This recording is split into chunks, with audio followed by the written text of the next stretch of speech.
नमस्कार दोस्तों, आज मैं आपको राधा नाम की महिमा की कहानी सुनाने जा रही हूँ। प्रेम से बोलिए राधे राधे।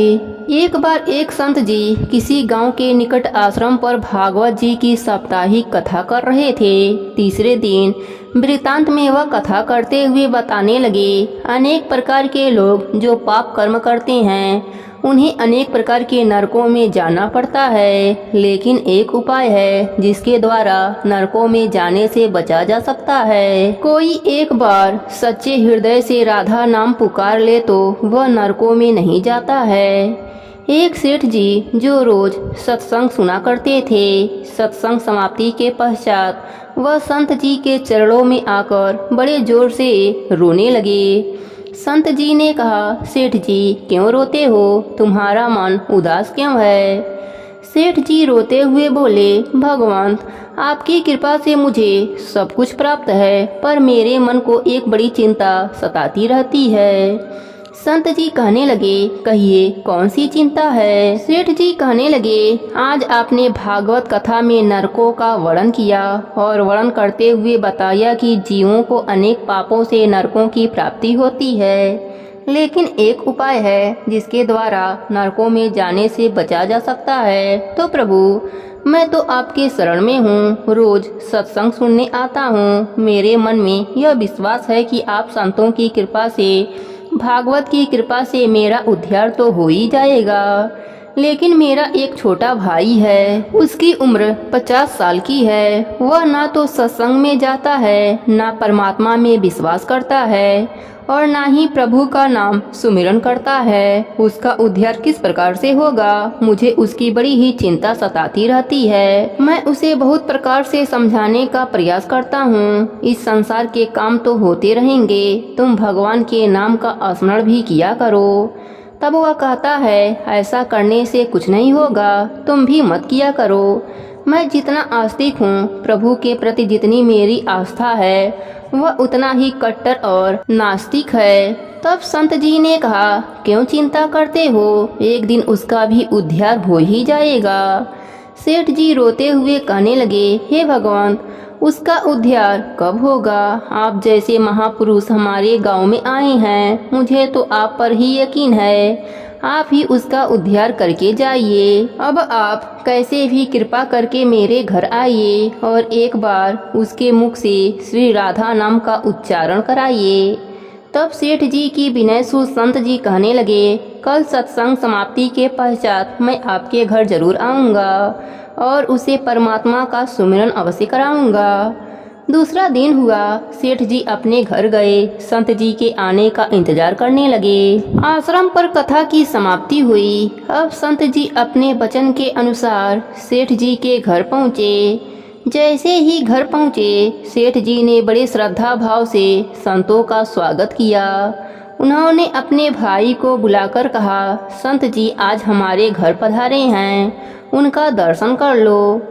वह अंदर से बैठे बैठे कहने लगा, मुझे ना किसी संत से मिलना है और ना ही भगवान से मिलने की इच्छा है।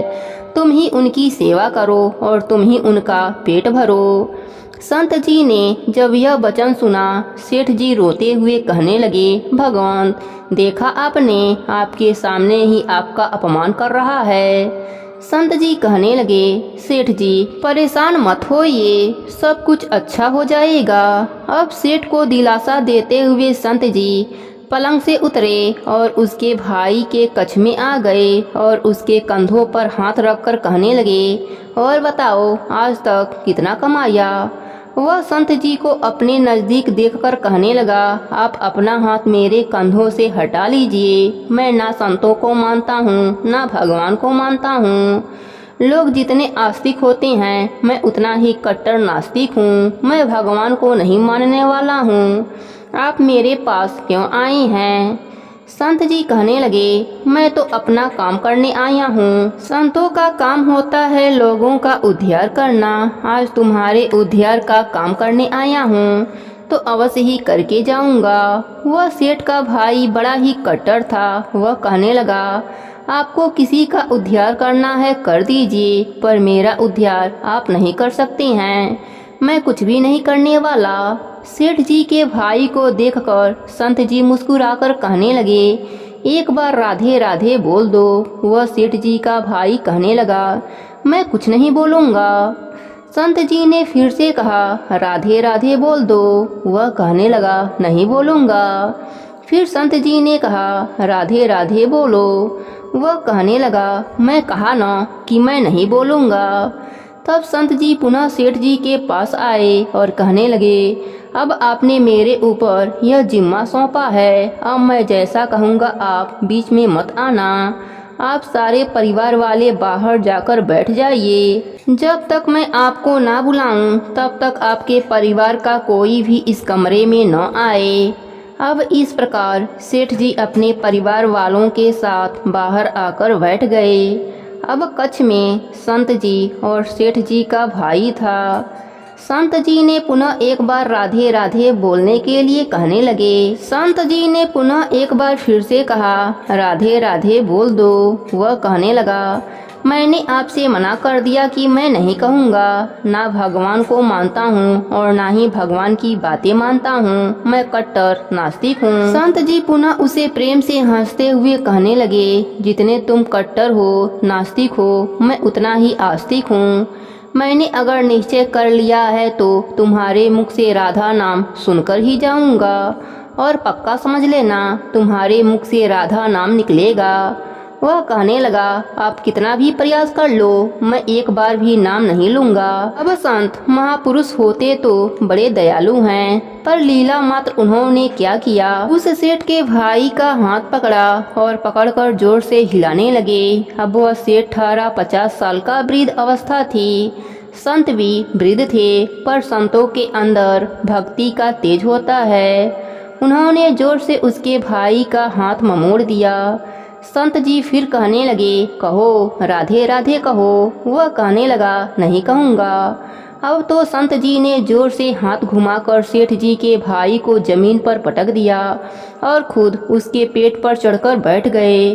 और संत जी फिर कहने लगे, कहो राधे राधे कहो। वह फिर कहने लगा, नहीं कहूँगा। अब तो संत जी ने उसके दोनों हाथ पकड़कर उसके पैरों को बांध दिया और कहने लगे, कहो राधे राधे कहो। अब ऐसी अवस्था में वह सोचने लगा, लगता है यह संत मुझे मार देंगे। तब वह बिना इच्छा के एक बार ऐसे ही कह दिया, राधे राधे।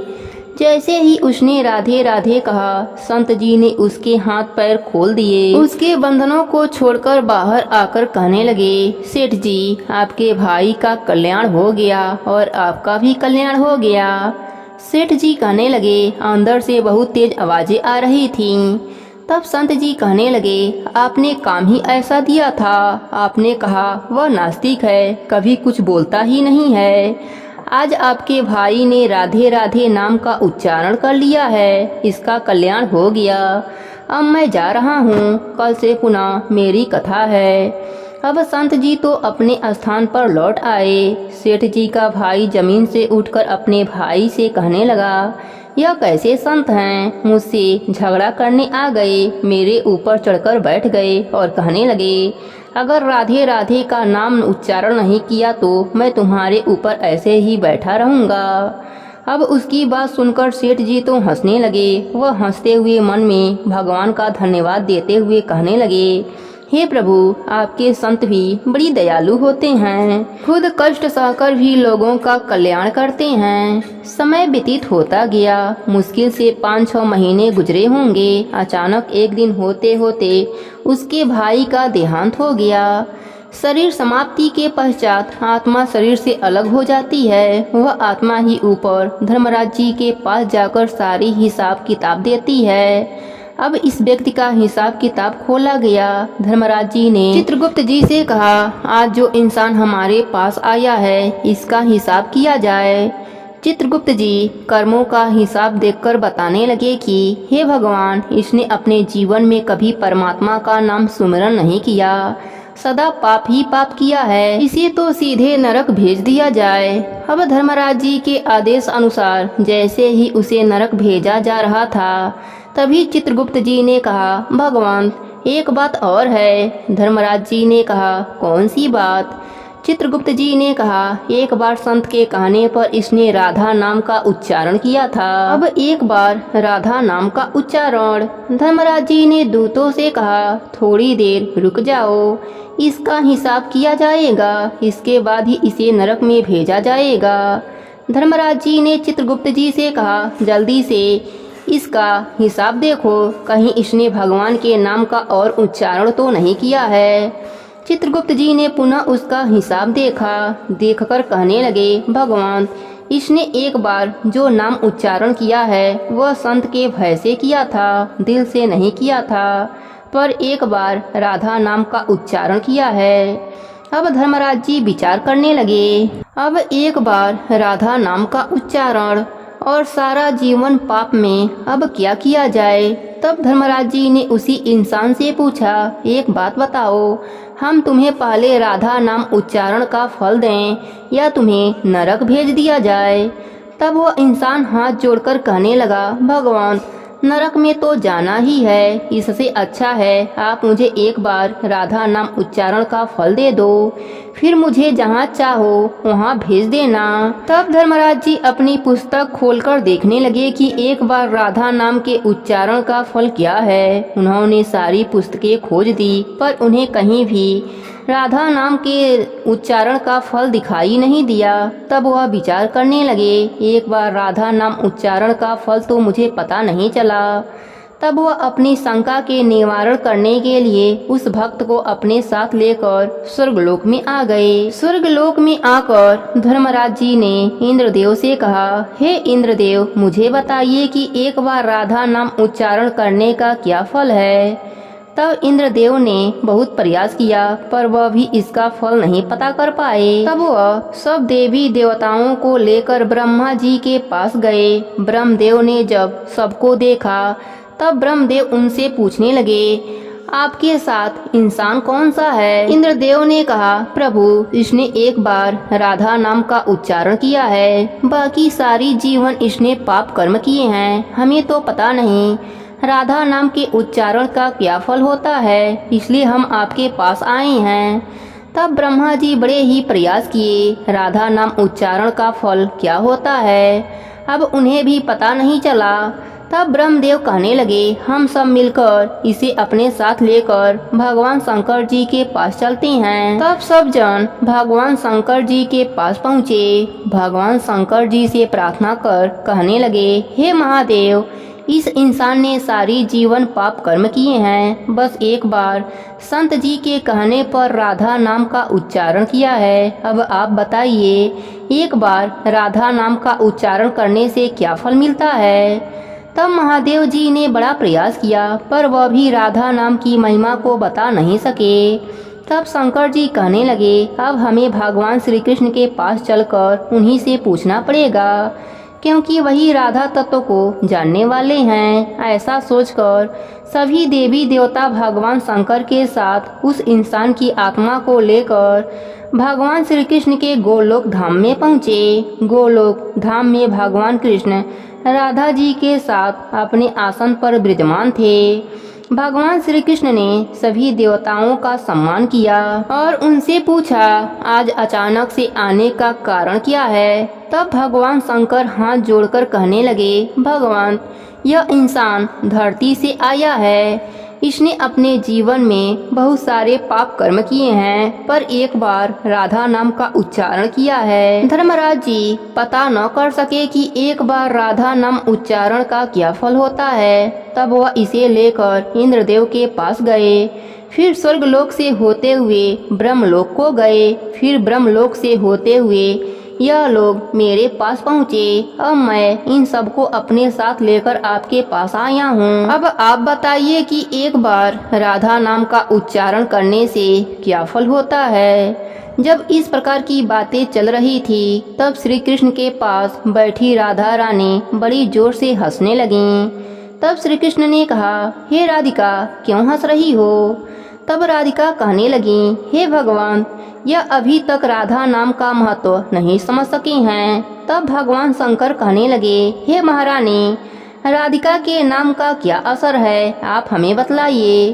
तब राधिका जी कहने लगी, हे महादेव, आप खुद सोचिए, इस व्यक्ति ने एक बार राधा नाम का जप किया, एक बार राधा नाम जपने से स्वर्गलोक की सैर करके आया, ब्रह्मदेव का ब्रह्मलोक में दर्शन करके आया, आपके महादेव लोक में आपका इसने दर्शन किया है। आज एक बार उच्चारण के प्रभाव से यह आप सबको साथ लेकर हमारे गोलोक धाम में आया है, मेरा दर्शन और श्री कृष्ण का पूजन कर रहा है। इससे अधिक राधा नाम का और फल क्या हो सकता है। जब राधिका जी ने इस प्रकार एक बार राधा नाम का पूरा महत्व बतलाया तो धर्मराज जी कहने लगे, यह तो बड़ा अनंत फल है। जो व्यक्ति नरकों में जाने वाला था वह एक बार संत के कहने मात्र से राधा राधा नाम का उच्चारण करने से सब लोगों की यात्रा कर लिया, श्री कृष्ण और राधा जी के चरणों में उपस्थित हो गया है। इससे अधिक फल और क्या हो सकता है। तभी फिर से धर्मराज जी कहने लगे, भगवान क्या अब इसे नरकों में जाने की आवश्यकता नहीं है। तब श्री कृष्ण जी कहने लगे, हे धर्मराज जी, जिसने एक बार राधा रानी के चरणों का दर्शन कर लिया हो वह तो कभी नरक में जा ही नहीं सकता है। तब वह भक्त जो वहाँ पर राधा रानी के दर्शन कर रहा था वह कहने लगा, हे महारानी, मैंने तो संत के भय में आकर आपका राधा नाम उच्चारण किया था, पर जो सच्चे हृदय से आपके नाम का उच्चारण करते हैं उन्हें तो जीवन में कोई भय होगा ही नहीं। वह तो नरकों की यात्रा में कभी निकलेंगे ही नहीं, वह तो सीधा आपके चरणों में ही समा जाएंगे। तो इतना महत्व है एक बार राधा नाम के उच्चारण का। सच्चे हृदय से जो एक बार इस प्रकार कह दे, राधे राधे श्याम मिला दे, तो राधा नाम उच्चारण करते ही परमात्मा का साक्षात्कार दर्शन हो जाता है। प्रेम से बोलिए राधे राधे। श्री राधा जी के जिन 28 नामों से उनका गुणगान किया जाता है वे इस प्रकार हैं, राधा, रासेश्वरी, रम्या, कृष्ण मत्राधिदेवता, सर्वधा, सर्वांधा, वृंदावन बिहारिणी, वृंदा राधा, रमा, आशीष गोपी मंडल पूजता, सत्या, सत्यपरा, सत्यभामा, श्री कृष्ण वल्लभ, वृषभानुसुता, गोपी, मूल प्रकृति ईश्वरी, गंधर्वा, राधिका, रुक्मणी, परमेश्वरी, परात्परा, पूरा, पूर्णचंद्र विमानना, भुक्ति मुक्ति प्रदा और भव व्याधि विनाशनी। प्रेम से बोलिए राधा रानी की जय हो।